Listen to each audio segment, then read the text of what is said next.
Hello and welcome back to another video. Today we are going to be diving into a March budget update and budgeting for the month of April. If you're new here, my name is Kaylee. I use this channel to talk about what intentional living looks like for me and just to kind of explore in video format the different ways that I'm integrating a more intentional life into every day. So if you would like to find some new ways to add intentionality into your life, please subscribe and keep watching this video. The month of March was a hard one. I feel like I keep saying that about every month, and maybe that's just the way it is when it comes to tracking your finances and trying to stay on top of it. But the month of March was specifically hard because I feel like I set myself up for failure. And when I am giving budgeting advice to friends or other people in my circles, I often try to tell them, make sure that you're not setting yourself up for failure in your budget. Typically what I mean by this is don't say you're going to budget $150 for groceries when you know that your grocery bill is typically closer to $400. Just budget $400 and then monitor it month over month to see if it can go up or down depending on the month. But what I mean in this instance of setting myself up for failure, it was the lofty goal of putting $1,000 towards the undergrad student loans, doing it in a way that was hopeful and full of faith that we were going to be able to not only break even this month, but also potentially save some money. That caused a little bit of stress because I anticipated a lower income month than we actually ended up having. So what's funny for me now filming this is that you are going to see a very highly anxious version of me, what I consider to be highly anxious version, in the second part of this video, because that Kaylee didn't know the outcome of the March finances. This Kaylee does. So I'm much more settled and I'm very happy with how the month ended up. I will say I don't love the stress that I was under when it came to finances, and that is something that I want to be careful of as we continue to budget throughout this year and the coming years, is to not be so strict that I feel trapped by our financial situation, and instead be mindful and be intentional with our finances so that we feel that we have freedom with our finances instead of feeling like we are trapped by them. So that was a bit of a learning experience for me, and we are going to tweak and change some of the ways that we save and put money towards things like the undergrad student loans, and I'll talk more about that in the second portion of this video when I'm actually setting the budget. So kind of out of that high anxiety experience, I set a goal for myself and my husband to not spend any money for 13 days because of when I started panicking about our finances. We still had 13 days left in the month. We actually almost succeeded at that, but we didn't, simply because we both needed some gas in our car, and I ended up buying some eggs from a local person who has some chickens, and I happened to be over by her house at the end of the month, and it was more worth it to spend that $10 for 2 dozen eggs while I was in her area than it was to wait until the beginning of the month and have to drive and pay the gas to go back over to the area that she was in. But for almost 13 days, we spent $0, zero unplanned dollars. So I think maybe our cell phone bill came out during that time and some other bills that we had already allocated money for. This was additional spending on things like eating out, groceries, gas, or miscellaneous items. So we did end up spending $40, I believe. We put $15 of gas in each car and $10 for 2 dozen eggs. So we didn't fully make it, but it was quite interesting to see that we actually had enough food in the house to last that long, that we actually were able to stick to something that strict. I do not want to do that every month. That was not the most fun experience and something that I would recommend necessarily. But in that moment, that is what was helping me feel more in control of our financial situation. Let's jump in to the percentages for the month of March in the year 2025.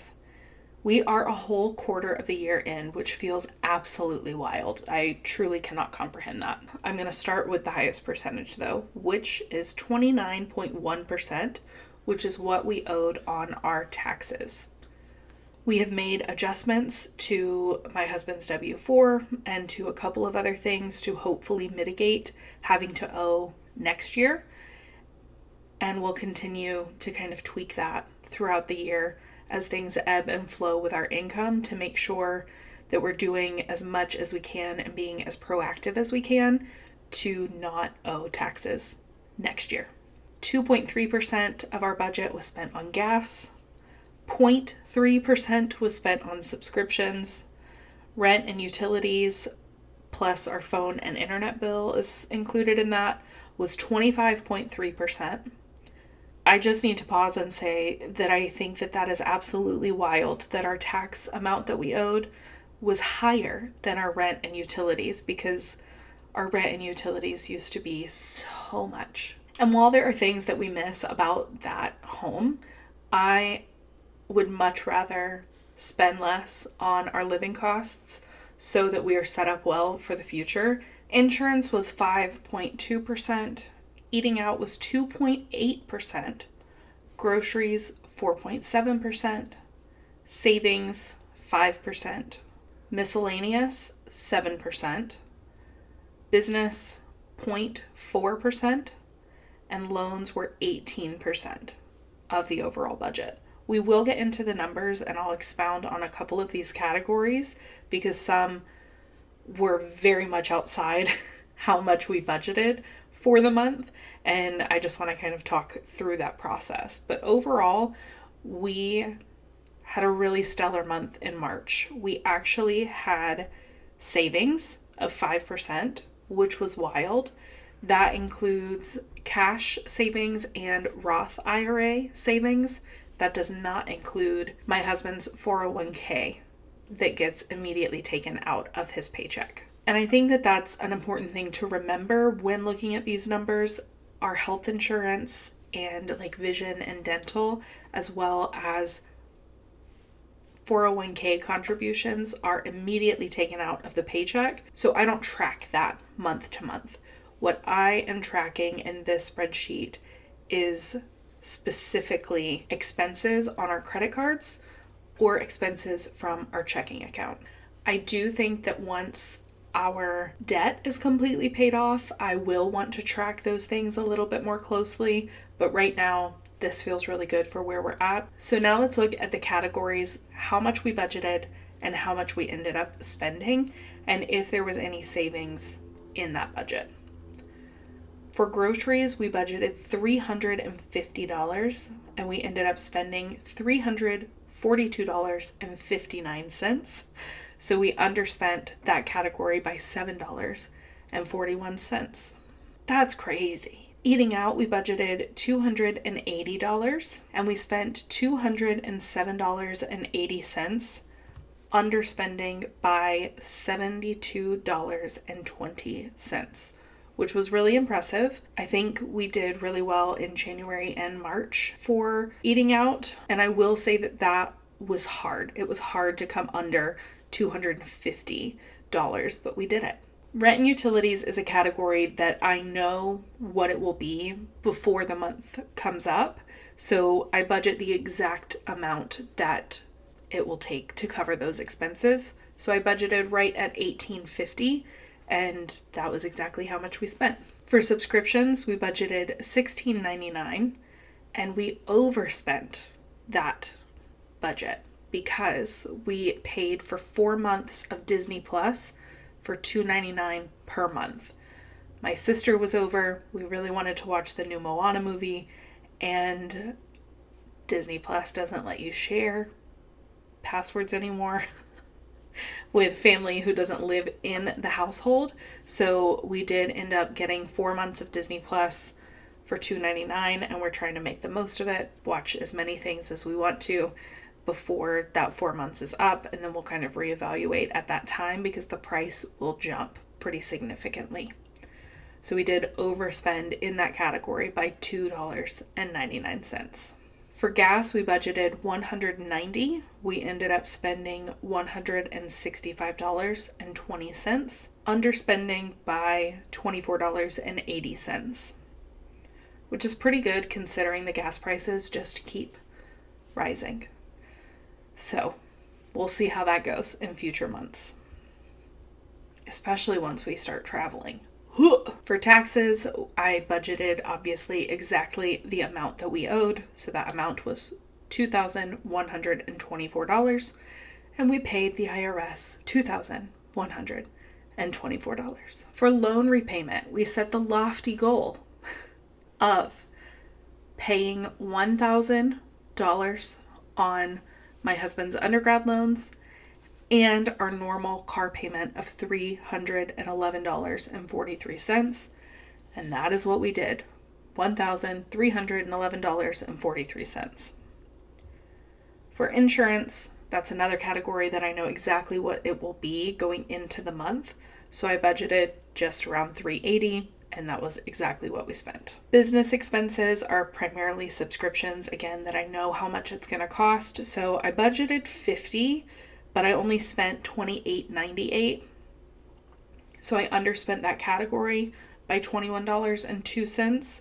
But I have kind of shifted the way that I'm budgeting for my business going forward because I'm not doing quite as many networking meals where I need a larger business budget than exactly what my overhead is costing. So I've tweaked that for the future. Then we get to the miscellaneous and personal category.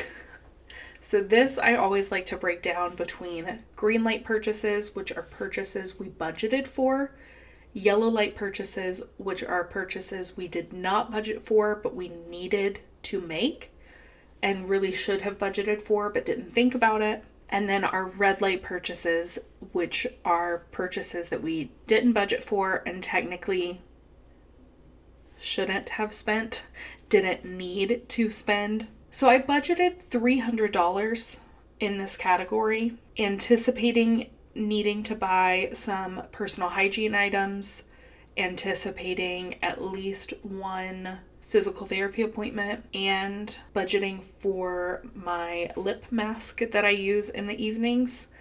So I put the budget at $300, and I distinctly remember saying that feels really low, and we'll find out at the end of the month if it was really low. It was too low. It was too low. There was one purchase that I forgot about that we would need to buy or didn't really know the timeline of which my husband needed it. He's graduating with his master's and he has a certification exam that he is studying for, and there is a giant study textbook for that exam that I knew he needed to buy. I just didn't know when he needed to buy it or exactly how much it was. And he ended up purchasing it in this month. We also had an unexpected vet bill. And so while we can't budget for that, that's one of those events that might come up that I give buffer to that category for. Before we get into the red, yellow, and green light purchases, as a reminder, we budgeted $300. We spent $507.76, overspending that category by $207.76. So let's take a look at the green, yellow, and red light purchases. The only green light purchase was that of the personal hygiene items. $54.55 was the total there. In yellow, we have 3 purchases, one being the study guide that I mentioned for my husband, the other being a computer mouse for my husband's desktop computer because his stopped working, and that was a necessary purchase because 1, editing these videos, and 2, his schooling. That was $37.09. And the last yellow light purchase was a vet visit for our pup. who was having some issues with his leg and wanted to go get him checked out. So that was $154.76. At the very beginning of the month, literally day one, I was gifted sourdough starter, which was fantastic. I have baked a ton with the sourdough starter. I am really enjoying that. However, it kind of warranted needing a few items to make sure that I was as equipped as possible to deal with this thing that you essentially have to keep alive. So I ended up purchasing a kitchen scale for $13.19 because it is better to bake with the sourdough starter by weight. And when you feed it, you kind of need to know the ratios that you're feeding it. The other thing that I purchased for $25 was a sourdough kit. I actually got that off of Facebook Marketplace. I think someone had purchased one of those like full kits from Amazon. They never opened it and had it for sale on Facebook Marketplace. So I picked that up for significantly less than they typically run. So those two purchases were specifically because I was gifted some starter and I wanted to make sure that I was equipped to do it well. Another red light purchase was $6.20 at Goodwill. I purchased 2 books. One of the books I have been looking for a very long time, Between the World and Me by Ta-Nehisi Coates. It's a fantastic book. I think it should be required reading. I have been looking for it secondhand for a very long time, and Goodwill had it. The other is a Clifton Strength Finders book, and I just try and pick up books that are different approaches to personality in the workplace than the approach that I use, because it kind of helps me know what competitors in the field are doing and helps inform other ways and modalities that I can add into my work. So I picked up both of those books for $6.20. Another Target purchase was some SodaStream mix, some plastic ware for my husband to take his lunches in at work, because since he works with kids, there are accidents a lot of the time. And this month, I think between myself, because I actually broke one too, and my husband, we broke 3 of our glass food containers. And I much prefer glass, but if they're going to keep breaking, I don't want to have to repurchase them all of the time. And so it just made sense to get some plastic containers for him to take his lunches in to work. And instead of getting the lip mask that I typically use, which is closer to $25, I got a little lip treatment from Vaseline for like $2 to use instead, because we have gone so over budget in this category already. The final thing was $5.88. That happened at Racetrack gas station. Myself and the clinical director of the counseling center that I'm the executive director of on a part-time basis, we went and got sodas and candy, and I covered that expense for both of us. So a silly little purchase, but a red light purchase nonetheless. That brings our total monthly spending to $6,935.86. We overspent our budget, mostly because of that miscellaneous category, by $85.32.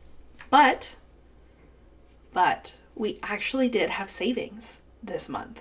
We had savings of $262.94 in cash. So we earned more than we spent. And we stayed very close to a really tight budget, and I am thrilled with that. Pretty soon, I'm going to have a quarterly update come out. I'm briefly going to talk about our finances in that quarterly update. So I will talk about where we are for the year as far as savings, or kind of in the hole, or in the negative for first quarter income to spending. But for now, let's budget for April. Hello. Let's budget for April. I know that you just watched the March update portion of the video, and I have not filmed that yet. So I might have a little bit of overlap with some of the things that I'm going to talk about when I talk about April's intentions, just because there was a lot that I kind of realized this month. It is both a reflection and an anticipation and an intention for the future months. It's really hard, I'll be honest, to film this part first this month because I am feeling a lot of anxiety around finances. And I kind of am always feeling anxiety about finances just because I am a highly anxious person, but it is in a different realm right now. At the tail end of March, when I'm filming this part, it's March 27th. When I film my March budget update, that would have been probably April 1st-ish. So I'm trying not to jump the gun in what I talk about today because I want to talk about, I want to leave some things to talk about in that update portion of the video and going over the actual numbers, but I'm feeling a lot of anxiety, and so I'm having a hard time not letting that trickle into how I'm doing this part of this video. Let's talk about intentions for April. So the first intention that I have is actually for April, May, and June. So all of Q2 or quarter two for the year. One thing that I realized would help with some of the anxiety that I'm feeling is instead of putting payments towards the undergrad loans that exist right now, we would budget that amount each month, but put it in a savings account over the course of 3 months or a quarter of the year. And at the end of that quarter, whatever is left in that account, and I'll talk about why the whole amount might not be there, whatever is left in that account gets paid on the student loans. And then we do that each quarter. A major point for a lot of my anxiety over the last month was putting that $1,000 payment towards student loans in good faith that it would all work out. There is a time in my life, there is a time in our marriage when that would have been the move.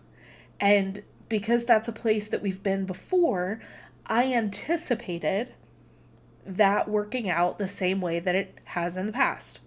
We're in a different place now, both financially and both with the way that we live our life, the things that we spend money on, the things we want to specifically spend money on this year. So we need to do things differently.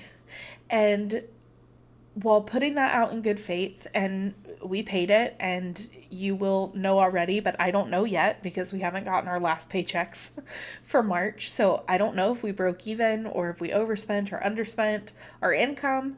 I don't know right now.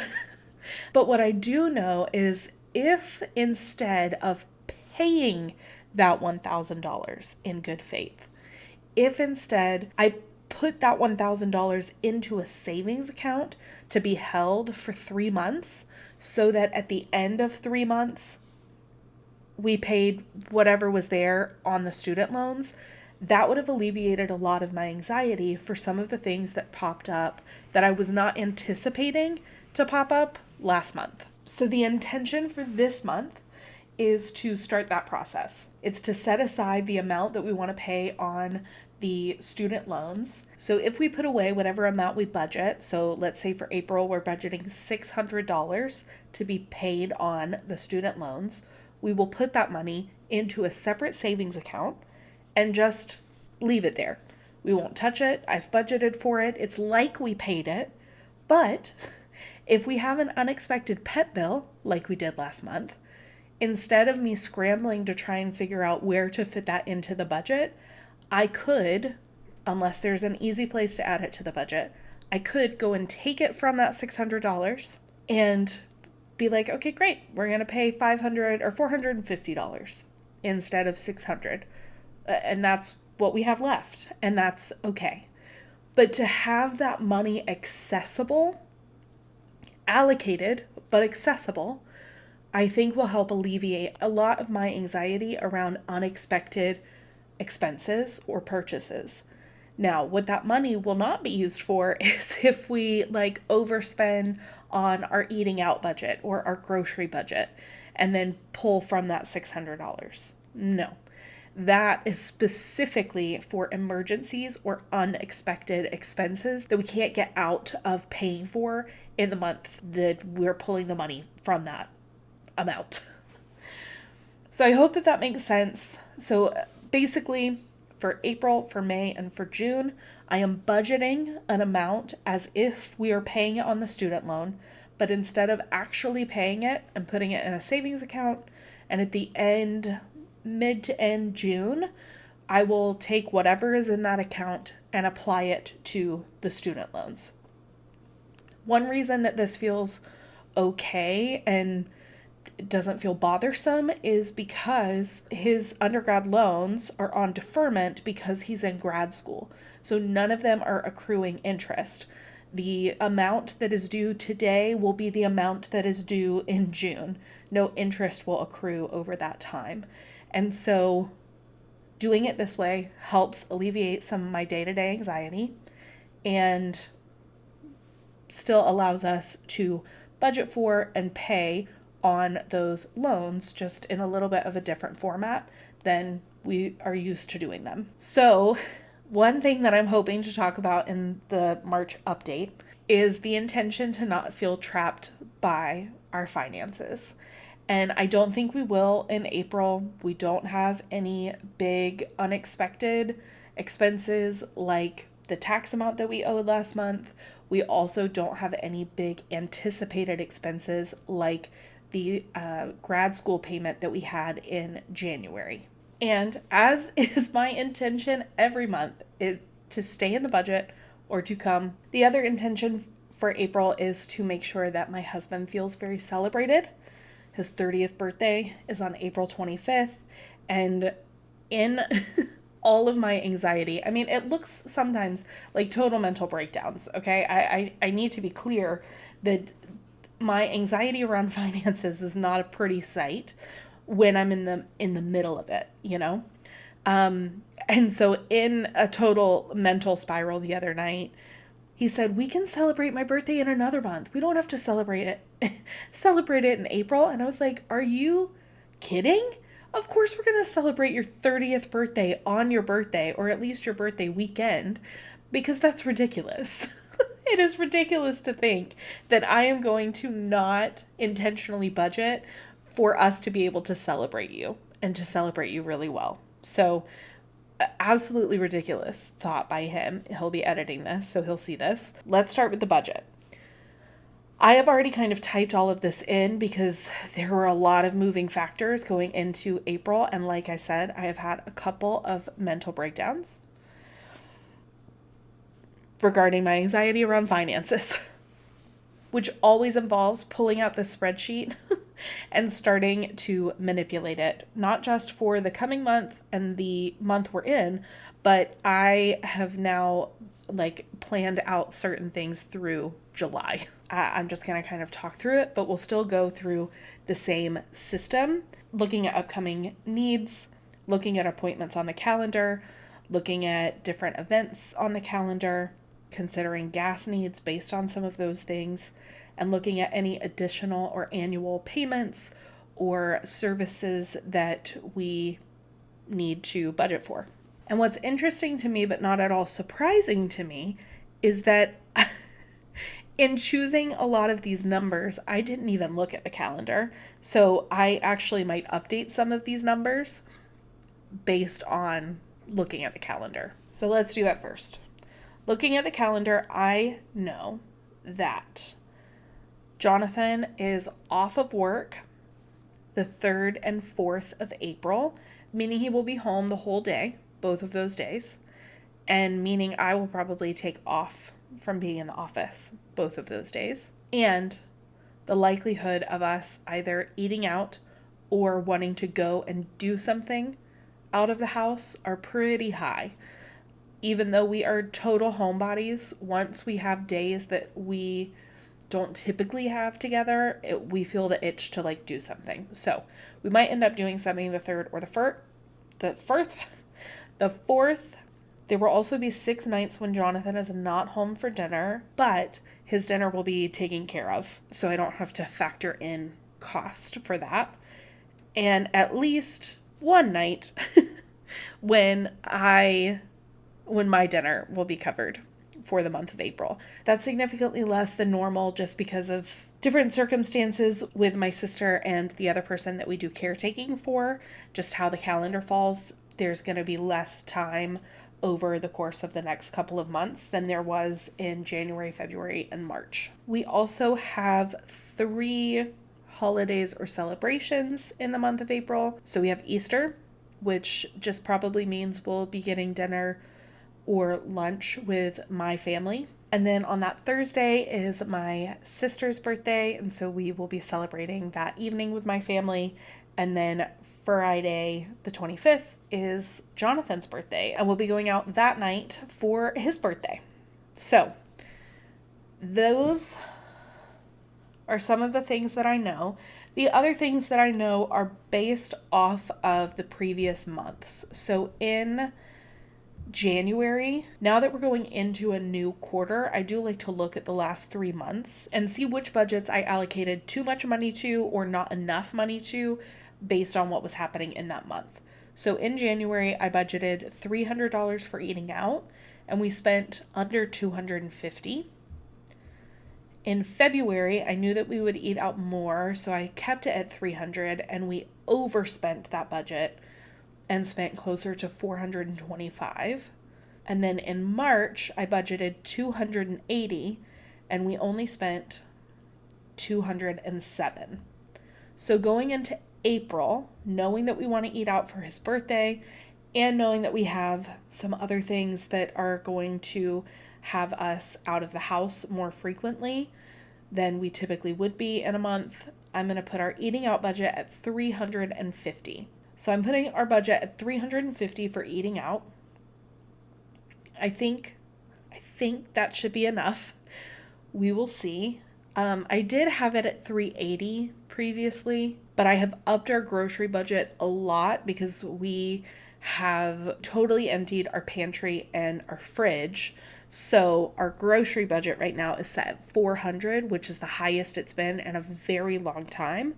But I think that that's pretty accurate given what we need to purchase and in trying to counteract eating out. So both of those budgets are quite high. Honestly, higher than I typically would like them to be. But again, I'm trying to not strap ourselves down and make it feel really tight and strict, but instead set ourselves up for success so we can still come under budget. It doesn't mean that we have to spend $400 or $350 in those categories. It just means that we can if we find that we need to. Rent and utilities, again, that one doesn't shift too much, so it's about $1,900-ish, a little lower, because I already know what those costs are going to be. So that is just set.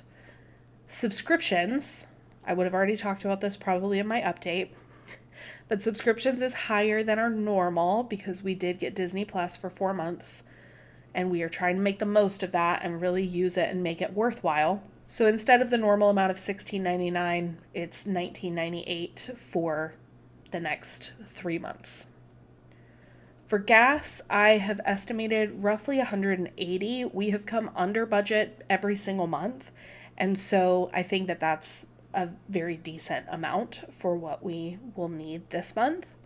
For travel, I've budgeted $200 because we are going to the beach with my family in June, and that is just the first payment to my parents because they paid for the Airbnb that we're staying in, and we're helping cover the cost of that. So there will be a couple of payments to them over April, May, and June. The first one's $200 in April.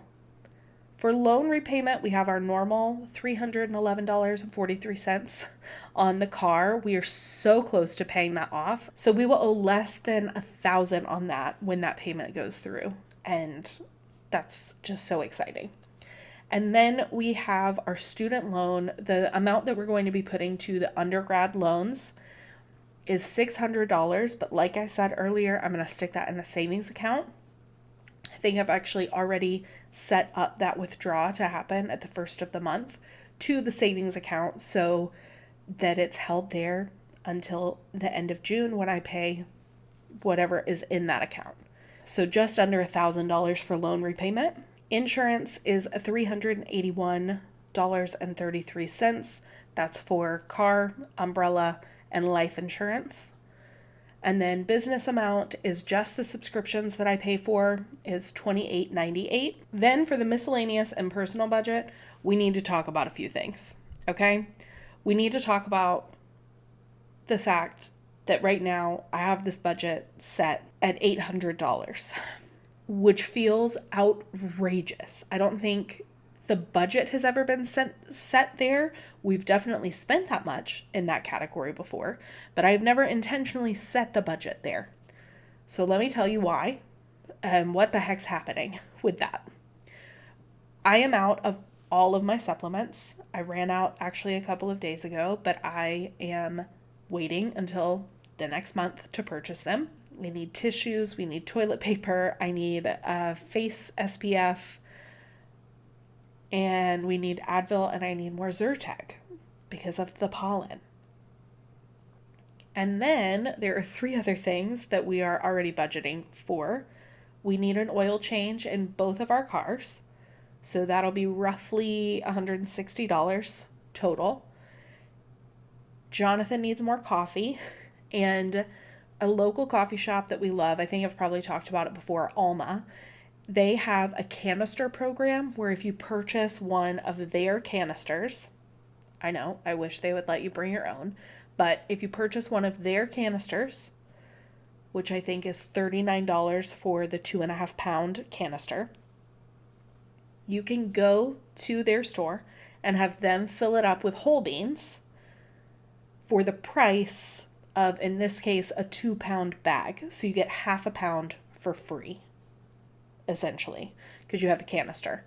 So based on how long the 2 pound bag lasted for Jonathan, it lasted 2 months. We definitely need to be buying the 2 pound bag, just from a financial standpoint, makes the most sense. And because I know that he likes various different coffees that they have to offer, and they are 15 minutes down the road, so they're very easy and accessible to get coffee from, doing the canister program makes a lot of sense and should save us money in the long term. But right now it looks like $75 for the next time we buy my husband's coffee, because we're buying the canister and the 2 pounds of coffee to put in the canister. I do also really like that from a waste perspective. We're not getting the bags of coffee, therefore we don't have the plastic bags.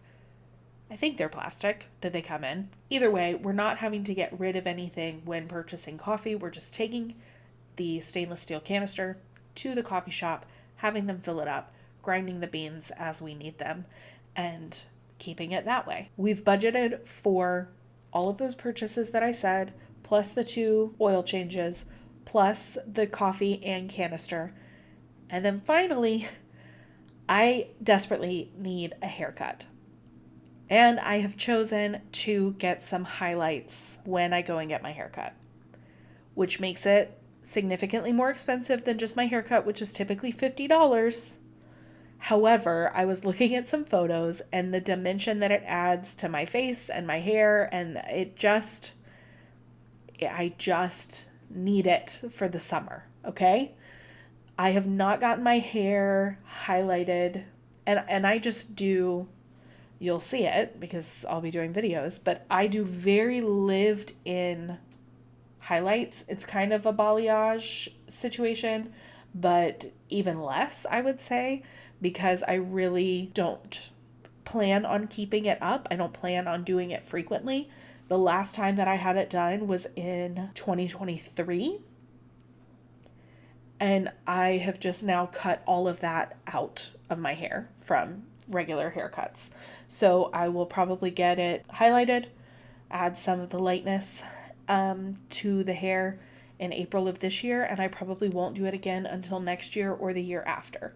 So it's not a maintenance thing that I'm going to have to be paying for frequently, but it is something that I would like to do before this summer, which just increases that amount by, I think it'll probably be, instead of $50, probably closer to $200 plus tip. So I've budgeted like $250 for my hair, which sounds outrageous. It sounds outrageous because it is outrageous, and I want to do it anyways. And I think that that's some of the things, right? Some of the things that we want to do with our money sound outrageous. They are outrageous, and it's okay that it is. You know what I'm saying? I also have a fantastic hairdresser. I love her so much. I actually gifted her some sourdough starter. So I am willing to pay for her talent and her service because she's fantastic. So it's budgeted, okay? So we have an $800 miscellaneous and personal budget. About $150 of that is a buffer because last month things came up that I was not anticipating to come up, and that very well could happen again this month. So I do have a $150 buffer in there aside from the things that we actually budgeted for. So that puts this month's budget a little higher than normal. I typically like our monthly budget to be under $5,000, under $4,500 if possible. But this month we're right at 5160, which feels insane because I would love to save money, but we do have some exciting things happening in the next couple of months. We'll pay off our car. That will free up some cash. We will also not have the miscellaneous and personal budget this high in the coming months, though we do have a lot of travel coming up in the next 2 months after April. We'll see how our budget handles that. But as an overview, groceries at $400, eating out at $350, rent and utilities at around $18.90, subscriptions at $19.98, gas at $180, travel at $200, loan repayment at $911.43, insurance right about $382, business at $28.98, and miscellaneous and personal at $800. I will also have $100 going into my Roth IRA, but that is savings, not an expense, so I don't talk about it as much in this process. But that's what's happening for the month of April. I think we have set ourselves up really well. I am hopeful to come under budget and to start to feel a little bit of breathing room in our finances because we are kind of out of the season where large expenses or unexpected costs would pop up.